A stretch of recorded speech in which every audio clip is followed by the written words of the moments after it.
Welcome to today's daily message. Today we celebrate the feasts of Saint Basil the Great and Gregory Nazianzen, two of the three Cappadocian fathers who lived in the late 4th century.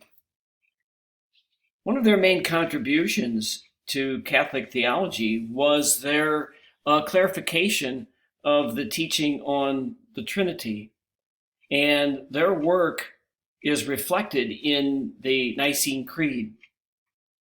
Especially, they helped to shape the theology of the Holy Spirit and the relationship of the Holy Spirit to the Father and the Son. And so when you look at the Nicene Creed, we read this phrase, the Lord, the giver of life. The Holy Spirit is the Lord and the giver of life. That means that the Holy Spirit, along with the Father and the Son, participated in the work of creation that had been a point of contention among the early Christian theologians. Did the Holy Spirit participate in the work of creating? Basil and Gregory said, yes, they did. The Nicene Creed goes on to say that the Holy Spirit proceeds from the Father and the Son. That means that the Holy Spirit is the equal of the Father and the Son. That seems obvious to us now. That was not obvious in the church of the 4th century. So to say that the Holy Spirit proceeds from the Father and the Son is to say that the Holy Spirit is the equal of the Father and the Son, and to say that the Holy Spirit is eternal, without beginning and without end.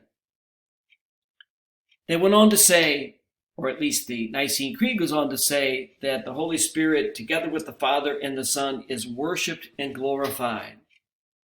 That simple little phrase means that the Holy Spirit is God, because only God can be worshiped and glorified.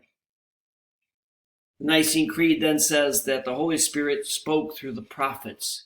In other words, it was the Holy Spirit who was the inspiration for the words of the prophets. And so the Cappadocians, Basil and Gregory Nazianzen in particular, helped shape the thinking, the theology of the Trinity, that Father, Son, and Holy Spirit are one divine substance, and yet they are three distinct divine persons. Thank you for listening and watching. Have a great day today.